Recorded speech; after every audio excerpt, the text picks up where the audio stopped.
Assalamualaikum warahmatullahi wabarakatuh. Nama saya Intan Ayu Wahyuni dengan NIM 20308118 dari program studi administrasi bisnis.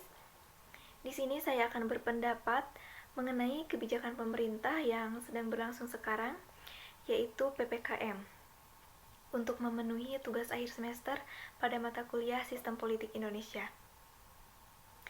Di sini saya berpendapat bahwa saya setuju dengan pengetatan kegiatan masyarakat. Kenapa saya setuju? Alasannya karena ini untuk melindungi rakyat dari bahayanya pandemi dan mensejahterakan mereka. Maka oleh karena itu, jika menurut penilaian pemerintah, masalah penularan virus COVID-19 ini masih belum terkendali atau masih melonjak kasusnya, maka untuk kebaikan rakyat, jika PPKM darurat harus dilanjutkan, ya saya setuju PPKM ini dilanjutkan.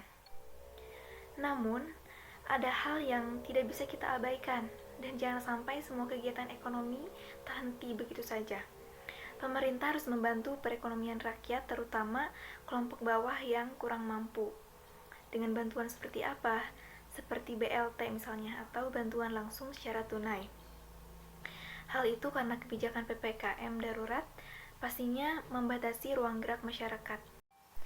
Andai kemudian kebijakannya 100% tidak diperbolehkan berjualan, saya khawatir ini akan menjadi kebijakan yang kontraproduktif. Di satu sisi, kita ingin memperhatikan kesehatan tanpa mengabaikan sisi recovery ekonomi. Namun, andai misalnya dilakukan pelarangan berjualan secara total, pasti di sana-sini akan banyak perlawanan, apalagi dari para pedagang. Bagaimana tidak?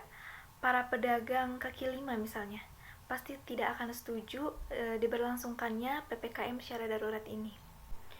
Mereka mayoritas baru bisa makan dari hasil penjualan hari itu. Bagi mereka, makan tidaknya hari itu sangat bergantung pada hasil penjualan hari ini. Lalu, apa yang akan terjadi jika mereka dilarang berjualan? Secara sederhana sih kita pasti bisa menjawab dengan mudah. Mereka akan melakukan penolakan atau tidak setuju. Mereka akan tetap berjualan, itu sudah pasti, karena itu semua mereka lakukan demi keluarganya. Bagaimana mungkin seseorang akan membiarkan keluarganya tidak makan? Nah, oleh karena itu, apabila pemerintah tidak memungkinkan melakukan penyempurnaan kebijakan pada PPKM darurat, sebagaimana syarat-syarat yang dibutuhkan oleh masyarakat, maka saya berharap PPKM darurat ini tidak perlu diperpanjang. Cukup sampai tanggal 2 Agustus bagaimana yang sudah ditentukan kemarin oleh pemerintah. Saya juga berharap pemerintah dapat mengambil keputusan yang arah geraknya berorientasi kepada masyarakat, serta kebijakan yang diambil oleh pemerintah dapat ditegakkan secara bijak dan dapat segera memberikan solusi bagi penghidupan masyarakat kecil atau yang kurang mampu. Demikian yang dapat saya sampaikan mengenai kebijakan pemerintah tentang PPKM. Pada intinya, saya sangat setuju dengan kebijakan pemerintah yang arah geraknya pastinya mensejahterakan seluruh rakyatnya, bukan sebagian rakyatnya. Baik itu dalam kebijakan PPKM ataupun dalam hal di luar itu. Saya ucapkan terima kasih dan mohon maaf apabila banyak terdapat kesalahan dalam kalimat ataupun ucapan yang saya ucapkan. Billahi fisabilillah, fastabiqul khairat, wabillahi taufiq wal hidayah, wassalamualaikum warahmatullahi wabarakatuh.